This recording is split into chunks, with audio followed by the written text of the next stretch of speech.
আল্লাহ তাআলার এমন ৭ শ্রেণীর প্রিয় বান্দা আছেন, যারা মৃত্যুবরণ করার পরে তাদেরকে কবরে রাখার পরে মুনকার নাকির ফেরেশতা তাদেরকে কোনো প্রশ্ন করে না। অর্থাৎ যেই ৭ শ্রেণীর ব্যক্তির কবরে কোনো প্রশ্ন করা হয় না।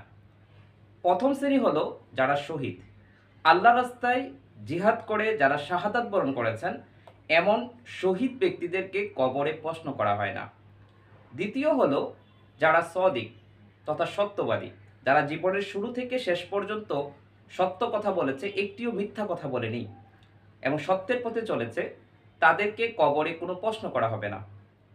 তৃতীয় হলো ছোট বাচ্চা, যারা জন্মলাভ করার পরে নাবালেগ অবস্থায় মৃত্যুবরণ করেছে, এমন ছোট বাচ্চাদেরকে কবরে কোনো প্রশ্ন করা হবে না। চতুর্থ হলো যারা জুমার দিন অথবা জুমার রাতে মৃত্যুবরণ করেছে, এমন ব্যক্তিদেরকে কবরের মধ্যে কোনো প্রশ্ন করা হবে না।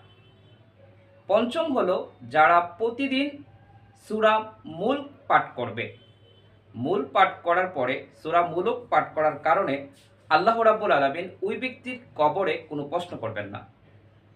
ষষ্ঠ হলো যিনি পেটের পীড়া নিয়ে অসহ্য যন্ত্রণা সহ্য করে মৃত্যুবরণ করেছেন, এমন অসুস্থ ব্যক্তি মৃত্যুবরণ করার পরে তাকে কবরে রাখা হলে ওই ব্যক্তিকে কবরে মুনকার নাকির ফেরেশতারা কোনো প্রশ্ন করবে না।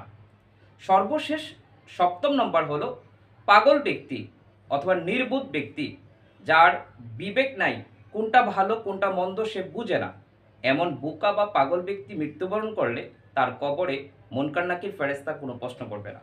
তাই আসুন আমরা সবাই এই হাদিসটি নিজে জানি এবং অপরকে জানাই।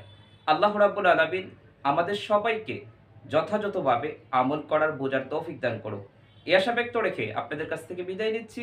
ওয়া আখিরি দাওয়ানা আলহামদুলিল্লাহি রাব্বিল আলামিন।